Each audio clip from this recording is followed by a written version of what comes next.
And I think we have to foster a workplace culture, a school culture that prioritizes mental health and well-being. So as you sit in that superintendent chair today, from your vantage point, what would you say are the key benefits in fostering a school culture that prioritizes mental health and wellness? Oh, that's a great question. And I'm so proud of my student services department. I've got a rock star, psych, Joe Rockroar, who comes up with so many ways to support, especially those students most in need. I've got a social worker, Samantha Leake, and these two women, I could make a list right now of a dozen programs they've created for our little school of 400 kids that have even gone beyond our school into our community and our larger community. Some county-wide initiatives that they're doing.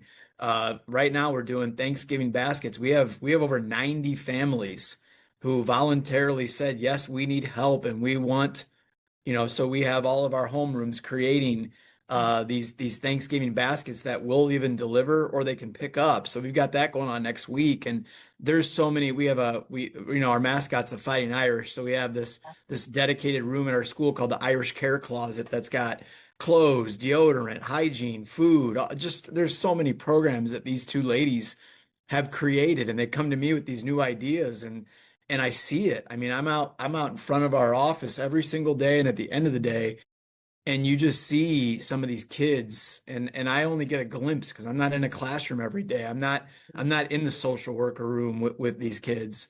Um, but we've got a lot of kids that come from some tough situations and they need support. But then I'll tell you too, I've reflected differently on this in my leadership capacity in this chair, but even as a dad. So Brandy, you know me pretty well, and you know that if you had to diagnose me with a sickness, it's probably workaholic. Um, I've been that way since I was a teenager. I worked all through college. I've always coached multiple sports. I do everything and anything. I come to this school on Saturdays and Sundays to work because it's quiet. But I got a 17-year-old daughter who I will view, and she does the same things.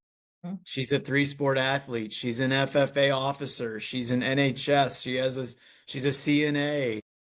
I kind of the other day I was telling my wife, I kind of stepped back from this and I was like, man, it's true. Your kids have all the greatness in you, but they have all the character flaws too. And she's a workhorse. She had her first basketball game last night and she had to get warned twice by the referees for being too violent out there. Um, and she just plays physical. She plays hard, but that's how we do things in our house. And you say that and it's like a badge of honor. We're Steckens, we're tough. This is what we do. But then if you back up and try to reflect, and that's what my writing has really, really opened my eyes to over the last few years, it's not really always healthy.